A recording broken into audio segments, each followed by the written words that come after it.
Hi friends, welcome to Darbar Samayal. இன்னைக்கு வந்து உருளைக்கிழங்கு பொடிமாஸ் ரெசிபி தான் இந்த வீடியோல பார்க்க போறீங்க.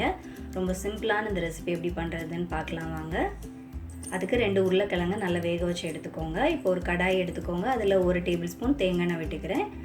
கூடவே வந்துட்டு 1 டீஸ்பூன் கடுகு, ஒரு 1/2 டீஸ்பூன் உளுந்த பருப்பு, கொஞ்சமா கருவேப்பிலை சேர்த்து தாளிச்சிட்டு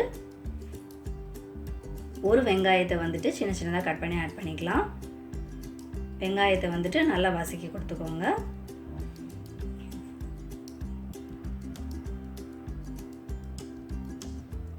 இப்போ வெங்காயம் வந்துட்டு ஓரளவுக்கு வதங்கினதுக்கு அப்புறமா நம்ம உருளைக்கிழங்கு சேர்த்துடலாம். உருளைக்கிழங்கு தோலெல்லாம் எடுத்துட்டு நல்லா மசிச்சு சேர்த்துக்கோங்க. அப்படி இல்லைன்னா அதிலே சேர்த்துட்டு நல்லா வந்து கிளறி கொடுத்தீங்கன்னா அதுவே மசிஞ்சு வந்துடும்.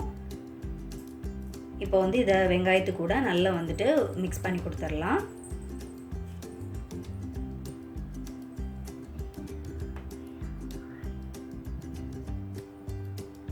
வெங்காயத்து கூட நல்லா வதக்கி கொடுத்தாச்சு.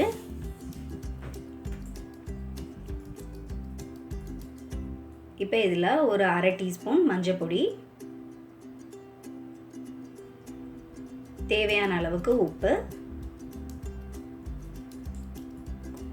1 டீஸ்பூன் வத்தல் பொடி, இல்லைன்னா உங்களுக்கு காரத்துக்கு ஏற்ப சேர்த்துக்கோங்க.